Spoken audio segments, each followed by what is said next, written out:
पटना की सबसे चर्चित विधानसभा सीट बांकीपुर। एक तरफ जन स्वराज के संस्थापक प्रशांत किशोर तो दूसरी तरफ आरजेडी की रेखा गुप्ता।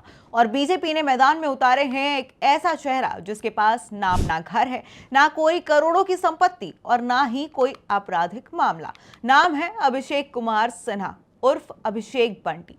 आखिर कौन है बीजेपी के उम्मीदवार, उनके पास कितनी संपत्ति है और क्या करते हैं, और क्यों इस चुनाव में उनकी चर्चा हो रही है, देखिए हमारी इस खास रिपोर्ट में। बांकीपुर विधानसभा सीट पर होने वाले उपचुनाव के लिए बीजेपी ने अपने पुराने कार्यकर्ता अभिषेक कुमार सिन्हा उर्फ अभिषेक बैनर्जी पर भरोसा जताया है। करीब 26 साल से बीजेपी संगठन में सक्रिय रहने वाले अभिषेक बंटी पहली बार विधानसभा चुनाव लड़ रहे हैं। उन्होंने मुख्यमंत्री सम्राट चौधरी, जेडीयू के कार्यकारी अध्यक्ष संजय झा और साथ ही एनडीए के कई वरिष्ठ नेताओं की मौजूदगी में अपना नामांकन दाखिल किया, जिसके बाद सब जानना चाहते हैं कि आखिर कौन है अभिषेक बंटी। तो चलिए आपको बताते हैं। सबसे पहले जानते हैं कि आखिर कितनी पढ़ाई की है उन्होंने। अब चुनावी हलफनामे के मुताबिक 41 वर्षीय अभिषेक बंटी मैट्रिक पास है, यानी उनकी शैक्षणिक योग्यता 10वीं तक ही है। ना खुद का घर ना जमीन। सबसे ज्यादा चर्चा उनके हलफनामे की हो रही है क्योंकि उन्होंने निर्वाचन आयोग को जो बताया है उनके नाम पर कोई मकान नहीं है, ना खेती की जमीन है, ना कमर्शियल प्रॉपर्टी है और ना ही कोई दूसरी अचल संपत्ति है। यानी बीजेपी के इस उम्मीदवार के पास खुद का घर तक नहीं है।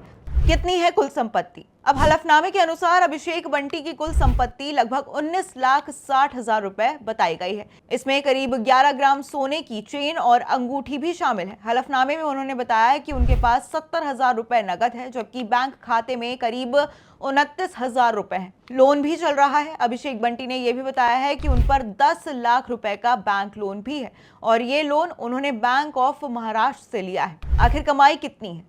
बीजेपी उम्मीदवार के मुताबिक उनकी सालाना आय करीब 4,98,000 रुपए है। उन्होंने बताया है कि उनकी आय का मुख्य स्रोत व्यापार है। आपको बता दें कि भले ही उनके पास मकान नहीं है, लेकिन उनके पास साल 2018 मॉडल की होंडा कार जरूर है। इसके अलावा एक मोटरसाइकिल भी है जो पिछले साल खरीदी गई थी। हलफनामे के अनुसार उनकी पत्नी के नाम पर कोई वाहन दर्ज नहीं है, कोई क्रिमिनल केस नहीं है। आज के दौर में जहां कई उम्मीदवार पर गंभीर आपराधिक मामले दर्ज रहते हैं, वहीं अभिषेक बंटी ने अपने हलफनामे में साफ लिखा है कि उनके खिलाफ किसी भी थाने में कोई भी आपराधिक मामला दर्ज नहीं है। आपको बता दें कि अभिषेक बंटी पटना के वेस्ट आनंदपुरी मंदिर मार्ग इलाके के निवासी हैं। यहीं से उन्होंने अपना राजनीतिक सफर आगे बढ़ाया।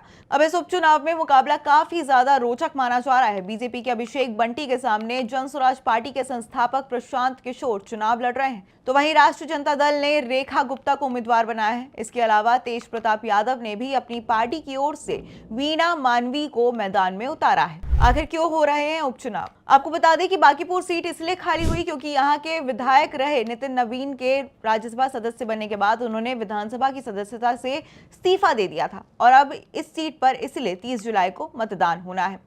खैर, ना करोड़ों की संपत्ति, ना आलिशान बंगला, ना लंबा आपराधिक रिकॉर्ड, बल्कि एक साधारण हलफनामे के साथ बीजेपी ने अभिषेक बंटी को चुनावी मैदान में उतारा है। अब देखना होगा कि क्या संगठन में 26 साल की मेहनत बांकीपुर की जनता का भरोसा जीत पाएगी या फिर इस हाई प्रोफाइल मुकाबले में कोई दूसरा उम्मीदवार बाजी मार जाएगा।